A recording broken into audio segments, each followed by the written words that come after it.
We will not waste time talking about yesterday's history, talking about the Nile, talking about the Renaissance, talking about the dawn. This file is now closed. That was the Prime Minister of Ethiopia, Abiy Ahmed, giving a speech around the opening of a massive new dam on the Nile. And despite what he said, it gives me an imagination that he was speaking about history and his country's renaissance. Is that what he did? Yeah, he said he wouldn't, but he did.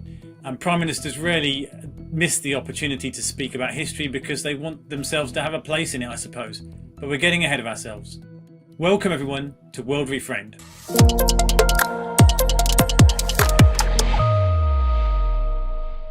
We're talking about GERD. Well, I'm not sure if that's actually how you pronounce it. It might be GERD. It's the Grand Ethiopian Renaissance Dam. And, for a moment, I thought it was the disease GERD. No, it's not a disease. It's a dam, Ismail. And I think the name's quite important here because, like, most dams are actually called after where they are, right? So you have the Three Gorges Dam, which is in Three Gorges in China. You have the Itaipu Dam, which is on the border of Paraguay and Hungary and Brazil. But this one has the name of the country in it, sandwiched in between Grand and Renaissance. So you can tell straight away this is intended to be a really big deal. Yeah. And it's not just the name, even though, as I'm saying, there's a disease called GERD. You can Google it, GERD, same spelling. But it's backed up by the numbers. It's the biggest hydroelectric project in Africa, expected to be able to produce around 6,000 megawatts of power. And that's around the same level as 6 nuclear reactors. And about double what Egypt produced previously. The reservoir behind it can hold around 74 billion cubic meters of water. That's almost as big as Lake Geneva in Switzerland. Put in another way, it's enough water to supply the needs of New York City for 32 years. And all that for the modest sum of $5 billion. And I'm sure Egypt wouldn't be happy about it. 32 years of New York City's water supply. That really is a lot of water. And storing it up in Ethiopia rather than letting it run down the river through Sudan and then on into Egypt has been really pretty controversial. Yes, I remember covering this about 10 years ago, even when I was with African News. And definitely Egypt's reaction to the dam has ranged from furious to very angry to absolutely apoplectic. The Nile accounts for around 90% of Egypt's water supply, and Egypt is not a minnow. It's home to almost 120 million people, more than any other country in Africa except Nigeria and Ethiopia. When the dam project was first announced, some in Egypt even threatened military action, and there was talk of sabotaging the construction, actually.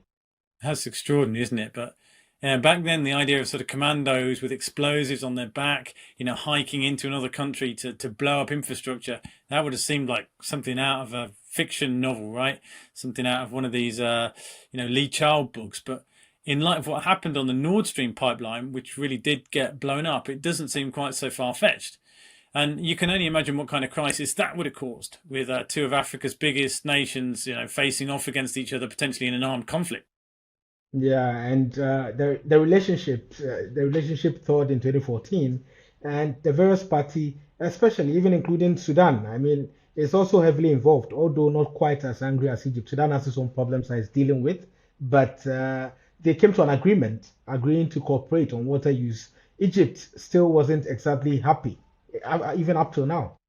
Yeah, I guess if your water supply, Ishmael, came from your neighbour's house and you saw him putting a tap on the pipe, you're probably going to be not happy, especially, if that's the only way you get water, even if he just says, I promise I'm not going to turn it off.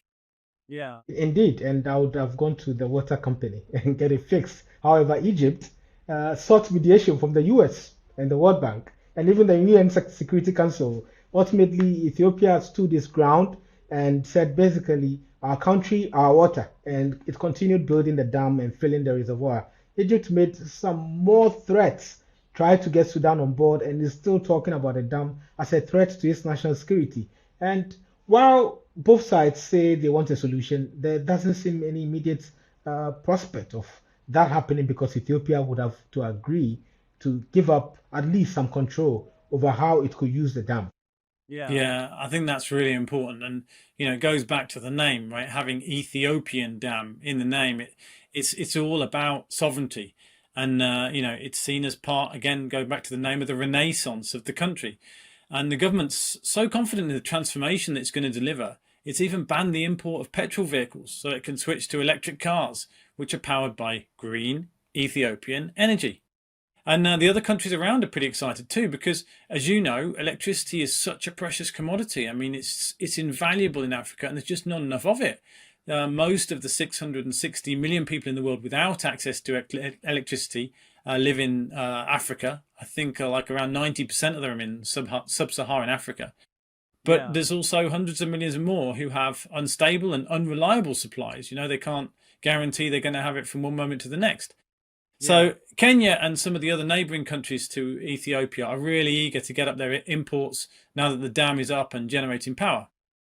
Yeah, and I mean, what picked my attention is Ethiopian Dam, because the water in there belongs to Ethiopia, Sudan, and Egypt. So Ethiopian Dam, that's quite surprising. But Kenya's President William Ruto, he was among the high-profile leaders at the dam's inauguration this week.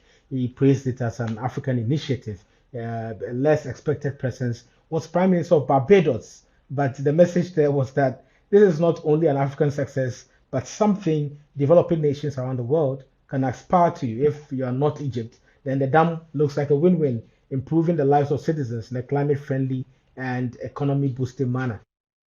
Yeah, I think it really is quite significant that the Prime Minister of Barbados decided to show for this ceremony this week, because that has been one of the leaders in the fight against colonialism, in seeking to show the independence of these nations and try and get reparations also from some of the European powers.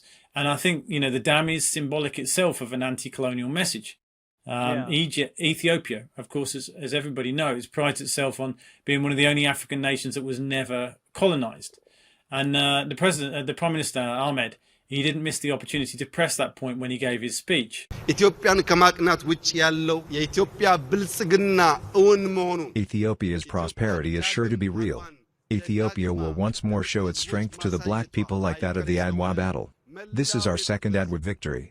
Let us therefore stand strong together in unity and prosperity, and I would like to thank our brothers and sisters for reaching us this far, and Ethiopia salutes you with great appreciation. This is the shining time now, and the future has much to do. I call on everyone to continue to work together and move forward. And that's remarkable, because the Battle of Aura, which he refers to, is perhaps the most famous moment in Ethiopian history, indeed in the whole of modern African history. It saw local forces led by Emperor Menelik II and the Empress Beto defeat an invading Italian army in 1896, preserving their country's independence. It inspired people with African heritage across the world, including leaders of America's civil rights movement. By putting it into his speech, Ahmed is setting the dam up as something far beyond the power plant. Yeah, much, much bigger. And, I think people will look back and say this is a moment in history, this opening of this dam.